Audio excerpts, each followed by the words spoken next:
Today I'm making a coconut chocolate chip coffee cake made with fresh milled flour. Welcome to White Shadow Fare. Make it homemade and make it with love. If you own a wooden mill, make sure you're conditioning it a couple times a year with wood oil.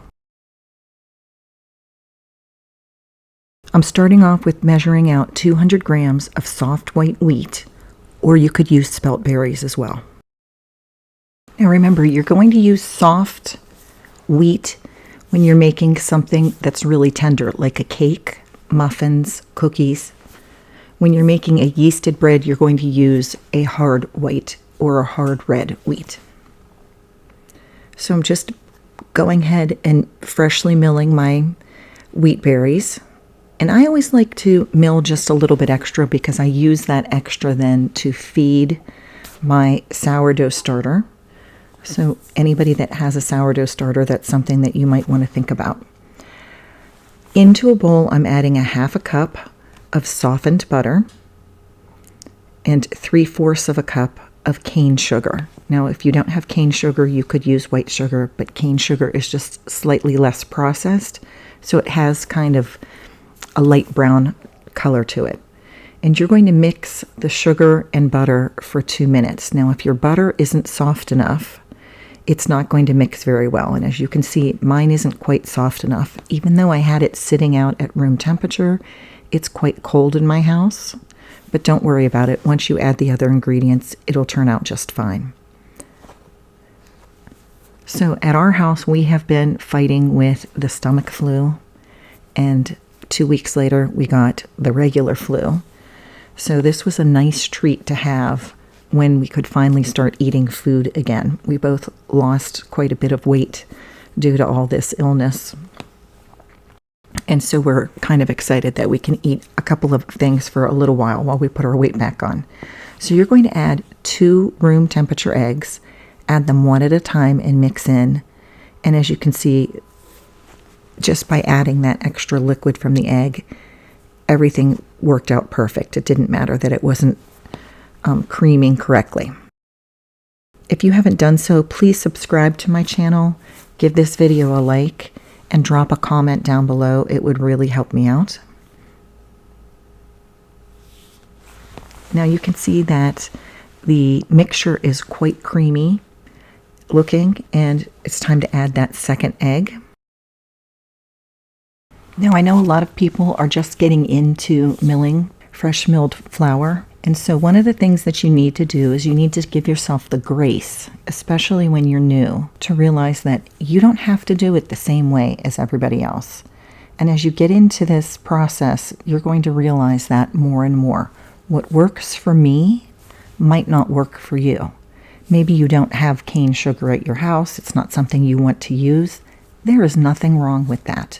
You do what works for you and your family. We're going to add 2 teaspoons of baking powder and 1 teaspoon of salt. And go ahead and mix that in. Now, generally speaking, I like to make recipes that use a weighted ingredient list. So I usually measure everything in grams, but I know that that's not for everybody. But if you don't own a scale, it is definitely well worth the investment. I have a cheap scale. It only cost me about $10. Add 2 teaspoons of vanilla extract. This is such a delicious cake, and it can be customized to what you want.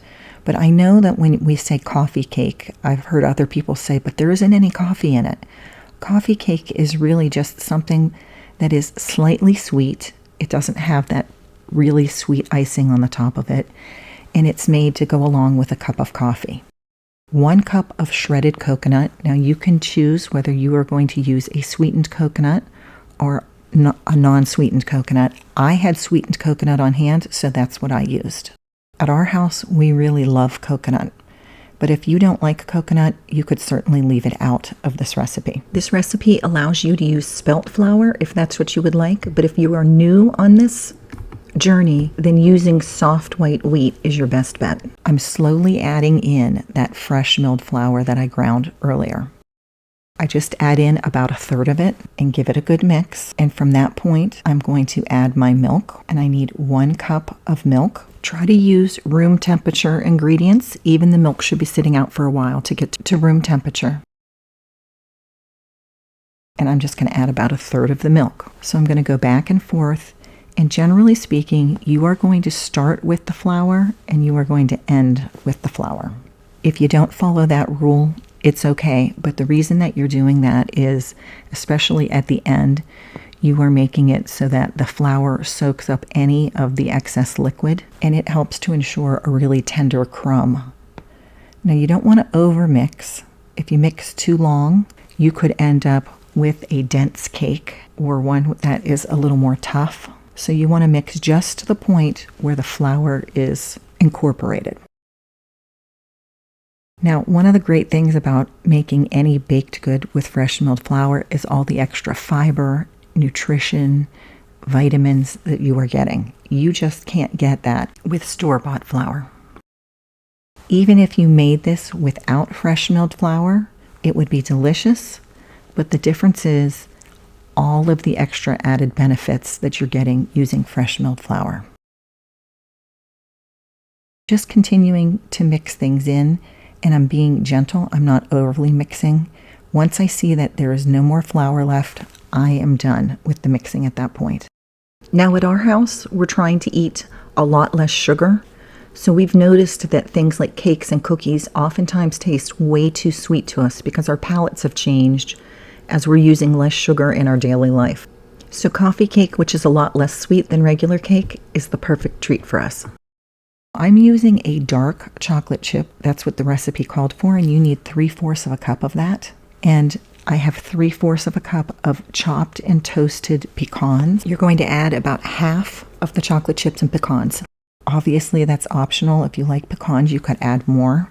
I'm not really a nut person in my baked goods, but my husband loves them, so I made sure to add some of them for him. And then I prepared a 9x9-inch pan, but an 8x8-inch pan would work as well. You could also use a 9-inch round pan.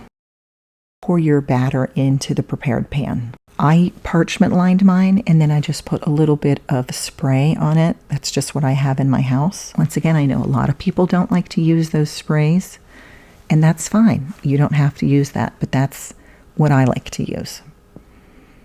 I have noticed a lot of people are changing up the way that they're doing things and making so many things homemade, which is wonderful. When I grew up, everything was kind of processed. People were doing boxed cake mixes, so it's nice to see people start baking the homemade way.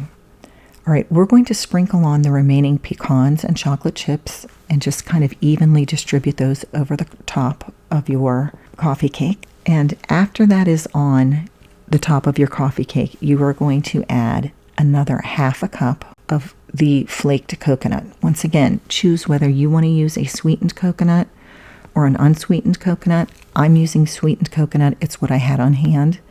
This is what I use when I make granola. And then I'm just going to use my fingers to gently pat it down. Now this is going to go into a preheated oven that's being preheated to 350 degrees Fahrenheit. But I don't turn my oven on to preheat until after everything is made because I need it to sit for 15 minutes to allow the moisture to kind of soak in and hydrate our coffee cake and our fresh milled flour. Giving the cake the 15 minutes to hydrate will make the cake less gritty and taste more like a regular coffee cake instead of whole wheat. And this is what it looks like when it comes out of the oven. After sitting in the pan for 5 to 10 minutes, I just took it out and put it on a cooling rack, and I just picked it up by the parchment paper. I let it cool, which was hard to do because it smelled so good. And this made the perfect weekend breakfast. We ate it for dessert one night. We had it for breakfast in the morning. My kitchen smelled so good. And that just slight bit of coconut flavor and the dark chocolate was fantastic. Now, as you can see, I didn't add many pecans, so that's something you might want to add more of if you like those. This was beyond delicious, a great treat in the morning. Remember, when you are starting out on your fresh milled flour journey, that you want to do what works for your family and don't worry about what other people are doing. Integrate new ingredients slowly. Thank you so much for joining me at White Shadow Fair. I hope you'll give this one a try.